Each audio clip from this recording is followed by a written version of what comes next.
দেশব্যাপী আলোড়ন টিপকাণ্ডের আলোচিত কনস্টেবল আমি নাজমুল তারেক। আসলে সবাই জানতে চায় যে ঘটনার দিন কী ঘটেছিল, তার একটা স্মৃতিচারণ করে। আমি পুলিশ তোমার পররক্ষা ডিভিশনে চাকরি করতাম। আমার বাসা ছিল আগারগাঁয়ে। আমি আসতেছিলাম শনিবার, শনিবার 2 রোজার ঘটনাটা। আমি বাইক চালায় উল্টো আসতেছি খুব স্লো, আর যার জন্য আমি আগেও জাতির কাছে ক্ষমা চেয়েছি উল্টা যাওয়ার জন্য। আমি আবারও ক্ষমা চাচ্ছি। তখন আমি যখন যাই উল্টা, তখন এক ভদ্রমহিলা মোবাইলে কথা বলতে বলতে আসতেছিল। আসলে আমার বাইকের সাথে ধাক্কা লাগছে। লাগার পরবর্তীতে সে আমাকে ডিরেক্টলি বলছে এই বাসটা উল্টা গেলে কেন। তখন আমি বলি যে ম্যাডাম আমি সরি বলে যখন চলে যাইতেছি, তখন আমার ইউনিফর্ম দিয়ে টান দিয়ে ফেলে দিয়েছে পোশাক পরা অবস্থায়। আপনারা জানেন রাষ্ট্রীয় কর্মচারীকে ফেলে দিয়ে অপরাধ, গুরুতর অপরাধ, ফৌজদারি মামলার স্বামী। এখন আমাকে ফেলে দিয়ে যে অপরাধ করছে তা থেকে নিজে আড়াল করার জন্য এবং পরবর্তীতে জানছি উনি রয়ের এজেন্ডা বাস্তবায়ন করার জন্য বাংলাদেশে ওনাকে বেতন এবং অন্যান্য সুযোগ সুবিধা দেওয়া হয়ে থাকে। সে পরবর্তীতে জানতে পারি 3 দিন পরে যে উনি একটা দাবি করছে যে দাঁড়িয়ালা পুলিশ আমাকে টিপ পরানে গালাগালি দিচ্ছে। কারণ টিপ একটা সাম্প্রদায়িক একটা জিনিস, টিপির ব্যাখ্যা ইসলামে উঠেছে এবং হিন্দু সম্প্রদায় অনেকে টিপ পরে। সেই ক্ষেত্রে সে মহিলাতে হিন্দু, আমি নিজেও জানতাম না। কিন্তু উনি, আমি যে মুসলমান এটা দৃশ্যমান, কারণ আমার মাথায় টুপি এবং আমার গায়ে পুলিশের পোশাক ছিল। এখন আমি লতা সমর্দার থিয়েটার অ্যান্ড মিডিয়ার শিক্ষক তেজগাঁ কলেজের, উনি পরিকল্পিতভাবে আমাকে এই ব্লেমটা দিয়েছে যে আমি টিপ পরানে গালাগালি দিছি। টিপ পরানে গালাগালি দিছি তদন্ত আমি বলে যে টিপ বিষয়ে কোনো প্রমাণ পাই নাই। এবং প্রত্যক্ষ সাক্ষী মাস্ক বিক্রেতা নাইম, উনিও বলছিল যে পুলিশকে ফেলে দিতে দেখছি কিন্তু টিপির বিষয় শুনি নাই। আর আমাকে এডিশনাল এসপি রহিম আক্তার লাকি আমাকে চাকরিচ্যুতার পরে সে খুব শর্ট টাইমের মধ্যে প্রমোশন পেয়েছে। সিরিয়াল ব্যাক ছিল, অনেক পিছনে ছিল, তার সত্ত্বেও তাকে দ্রুত এই ফ্যাসিস্ট শেখ হাসিনা ভোটচোর জালিম সরকার তাকে প্রমোশন দিয়েছে। সে আমাকে লিখছে যে ভিডিও ফুটেজ দ্বারা প্রমাণ হয় আমি অপরাধী। কোন ভিডিও ফুটেজ? যে ভিডিও ফুটেজ আমি যাচ্ছি, তাই এটাই তো প্রমাণ হবে না আমি অপরাধী। আর আজকে প্রেস ক্লাবে আসার উদ্দেশ্য একটাই, আমার চাকরি ফেরত দিতে হবে। সেই সাথে আলোচিত এসপি বাবুল আক্তার মৃত্যু হত্যা মামলা চিটাগাঙে, আমি বাবুল আক্তার স্যারের সাথে চাকরি করছি। স্যার খুব সৎ এবং চৌকস অফিসার। স্যার সম্পূর্ণ একটা নিরপরাধ, তাকে পিবিআই প্রদান বোনস তাকে ফাঁকাইছে এবং একটা অভিযানে বিপুল পরিমাণে স্বর্ণ ধরি আমরা। এবং এই স্বর্ণটা ছেড়ে দেওয়ার জন্য পিবিআই প্রধান তৎকালীন বনোজ কুমার বাবুল আক্তার স্যারকে ফোন করে। এবং আপনারা ফোনের অডিও ক্লিপ সাংবাদিক লিয়ার সাহেব আর এক দেশপ্রেমিক, ওনার ইউটিউব চ্যানেল হয়তো বা দেখতে পারেন। তা ফোন দেওয়ার পরে স্যার রাজি না হয়, স্যারকে বলছিল দেখে নেব। আমার বিশ্বাস, এবং সে তো বাংলাদেশের পুলিশের চাকরি করলেও বাংলাদেশের জনগণের টাকা বেতন নিলে সে সবসময় স্বার্থ রক্ষা করছে ইন্ডিয়া এবং রয়ের। এখন বাংলাদেশ একটা গুরুত্বপূর্ণ ট্রানজিট হলো স্বর্ণ চোরান ব্যবসায়ী। কারণ সৌদি আরব, দুবাই থেকে অবৈধ পথে বাংলাদেশে হাজার হাজার কোটি টাকার স্বর্ণ আসে, যে স্বর্ণটা ইন্ডিয়াতে পাচার হয়। আর সেই স্বর্ণ পাচার চোরাচালানেই বনজ হলো প্রথম হাতিয়ার বা প্রথম লোক। কারণ স্যার যখন বলছিল যে আমি ছেড়ে দেবো না, তখন বলছিল তোমাকে দেখে নেবো।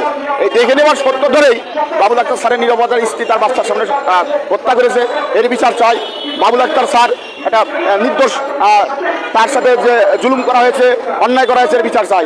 আমার মোট আজকের প্রেস ক্লাবে আসার মেন দাবি, আমি নাজমুল তারেক আমার চাকরি ব্যাক দিতে হবে প্রমোশন সহ, এসপি বাবুল আক্তারের চাকরি ফেরত দিতে হবে প্রমোশন সহ, উইদাউট নো কজ। কারণ আমরা সব সময় এই ফ্যাসিস্ট শেখ হাসিনা আমাকে চাকরিচ্যুত করছে শুধু ইন্ডিয়াকে রাজি খুশি করার জন্য, ইন্ডিয়ার রোয়া যে নির্দেশ দিয়েছে সেই নির্দেশকে বাঁচানোর জন্য। কারণ আপনারা জানেন শেখ হাসিনাটা ভোটচোর। এই যে বিডিআর বিদ্রোহ হলো, আপনি কি বাংলাদেশের জনগণ কি বোঝে না? সবাই বোঝে যে এর ভিতরে শেখ হাসিনা জড়িত। শেখ হাসিনা প্রথমেই ক্ষমতায় এসে বিডিআর বিদ্রোহ করে আমাদের জাতিসংঘ, আমাদের দেশপ্রেমিক সেনাবাহিনী অফিসারগুলো মেরেছে। মারার পরবর্তীতে তিনি অবৈধভাবে ভোট বিহীন ক্ষমতায় থাকার জন্য প্রতিটা সেক্টর, সেনাবাহিনী বলেন, পুলিশ বলেন, বিজিবি বলেন, র্যাব বলেন, প্রতিটা সেক্টরে দলীয়করণ করেছে। ছাত্রলীগের পোলাপান ভর্তি করেছে এবং এই ছাত্রলীগের পোলাপান এর মধ্যে আমলিগপন্থী অফিসার আছে। আমার বর্তমান সরকারের কাছে দাবি, আমি সহ বাবুল আক্তারের চাকরি এবং প্রমোশন দিতে হবে, প্লাস বনজের বিচার করতে হবে। এবং আমি চাকরিতে যোগদানের পরে আমার সাথে যারা এই ব্লেমের সৃষ্টি, আমি তাদের বিরুদ্ধে আইনগত ব্যবস্থা নেব। আরেকটা কথা হলো যে শেখ হাসিনা প্রথম থেকেই এই ভোটচোর ফ্যাসিস্ট স্বৈরাচারী সরকার যে পালিয়ে গেছে দেশের জনগণের তীব্র আন্দোলনের মুখে পালিয়ে গেছে। শেখ হাসিনার সরকার সে বিনা ভোটে ক্ষমতায় থাকে এবং সে ক্ষমতায় থাকার জন্য ইন্ডিয়ার দাসত্বে আমাদের মুসলমান কায়েম করেছে। আমাদের প্রতিটা সেক্টর র দ্বারা নিয়ন্ত্রিত, প্রতিটা বাহিনী, হাসপাতাল, পুলিশ, সেনাবাহিনী, নৌবাহিনী, বিমান বাহিনী, বিভিন্ন সরকারি দপ্তরে আজও পর্যন্ত ইন্ডিয়া রয়ের এজেন্ডা বাস্তবায়নের জন্য সব হিন্দুত্ব, যেরকম আমার মাগুরায় বিদ্যুৎ প্রতিবিধিতে প্রকৌশলী থেকে শুরু করে উদ্যোতন কর্মকর্তা হলো হিন্দু। আর আমি এমনও দেখছি যে আমার সামনে আমার ব্যাংক ম্যানেজার বলছে যে ভাই আমরা বিপদে আছি, কারণ আমাদের কথা কেউ শুনতেছে না। এখন হিন্দুর রাম রাজত্ব কায়েম হয়েছে। দেশটা স্বাধীন করেছি শুধু বঙ্গবন্ধু একা করিনি বা শেখ হাসিনা একা করিনি। যুদ্ধের সময় শেখ হাসিনা পালাইছিল, বঙ্গবন্ধু নেতৃত্বে জেলে ছিল, সেও নিরাপদ ছিল, কিন্তু দেশের জনগণ যুদ্ধ করেছে। তাহলে সে কীভাবে দেশের জনগণের সাথে জুলুম করতেছে? শেখ হাসিনা সরকার, অবৈধ সরকার, এবং এ মানুষ মারা যান নেশা। শেখ হাসিনা পালাইছে, কিন্তু শেখ হাসিনার আগ্রাবহর রয়েল এজেন্ট প্রতিটা সেক্টর আছে, তাদেরকে খুঁজে খুঁজে বের করতে হবে। হাসিনা সরকার একটা নতুন নাটক শুরু করেছে।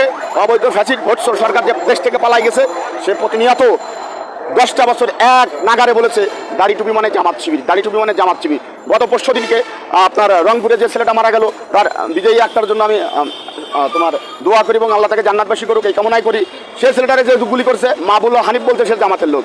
বর্তমান সময়ের পুলিশে যারা হচ্ছে তারা কেউ জামাত না, সব ছাত্রলীগের পোলাপান, আমলিগপন্থী ফ্যামিলি। কারণ পুলিশে দাঁড়ানোর সাথে সাথেই 10টা ভেরিফিকেশন হয় যে সে তারপর ফ্যামিলির মধ্যে কেউ বিএমপি আছে কিনা, জামাত আছে কিনা। এবং আমাদের আরেকটা কথা, আমাদের পুলিশের মধ্যে একটা বৈষম্য, লাস্ট পুলিশের সিনিয়র অফিসার আমাদের কনস্টেবলকে গোলাম হিসেবে দেখে। এর থেকে বেরিয়ে আসতে হবে। সিনিয়র অফিসারের আমাদের ট্রেনিং সেন্টারে বলছিল যে মুখ বন্ধ কথা বলা যাবে না, সিনিয়র অফিসের বৈধ আদেশ অবৈধ আদেশ দুইটাই তোমার জন্য বৈধ। আরে আমি যখন চাকরি করি, সে যতই সিনিয়র হোক বিশেষ হোক, সে যদি অবৈধ আদেশ দেয় সেটা আমার জন্য অবৈধ, আর বৈধ বৈধ। আমি তার অবৈধ আদেশ কেন বৈধ করবো, এটা আমি তীব্র নিন্দা জানাচ্ছি। এবং অবিলম্বে আমি নাজমুল তারেকের চাকরি পুনরায় যোগদানের ব্যবস্থা করতে হবে, বাবুল আক্তার স্যারের পুনরায় যোগদানের ব্যবস্থা করতে হবে, এই দাবি আমার।